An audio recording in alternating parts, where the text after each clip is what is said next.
Hello dears, हम पढ़ेंगे सर्दी खांसी के लक्षण की 5 दवाई कौन कौन सी है।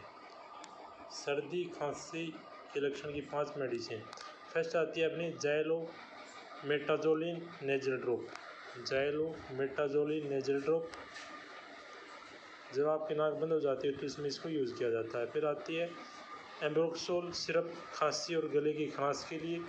पैरासीटामोल, बुखार और थकान के लिए। गर्म पानी से गरारे व लोजेंस, भारी आवाज़ हो जाती है उसके लिए।